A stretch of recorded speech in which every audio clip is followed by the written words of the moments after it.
चंदूर मेले के दौरान सुबह सवेरे ही रवायती मौसीकी की धुनें बिखर जाती हैं। इसका मकसद जानते हैं अपने नुमाइंदे शीरीनजादा से। शीरीनजादा इस वक्त सिंदूर में मौजूद हैं। शीरीनजादा, सिंदूर मेले के दौरान सुबह सवेरे मौसीकी का मकसद क्या है?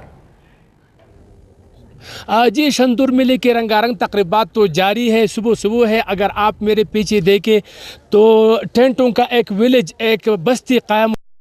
काफ़ी तादाद में लोग आए हुए हैं और हुकूमत की तरफ से और निजी तौर पर अपने लोगों ने अपनी मदद आप के तौर पर जो है ना वो टेंट जो है ना वो सजा रखी है और काफ़ी मतलब एक जश्न का समा है।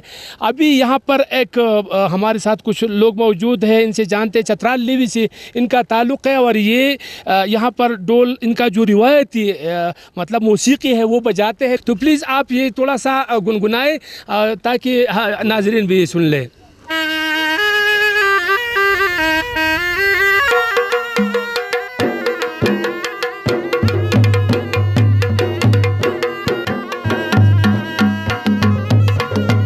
जी, आपने इनकी मौसीकी जो है ना आपने सुनी, वो यहाँ की चतराल की और गिलगित बल्तिस्तान की ये रिवायती मौसीकी है। इसका मकसद ये होता है कि यहाँ पर जो घोड़ों का जो अभी मुकाबला होगा पोलों का, तो इसमें घोड़ों को जगाने के लिए, उनको तैयार करने के लिए ये सिलसिला इसका हर सुबह जो है ना वो जारी रहता है। जी शुक्रिया शीरीनजादा। सर्दी हो या गर्मी, खवातीन का मेकअप के बगैर गुजारा मुमकिन नहीं है। बदलते मौसम के साथ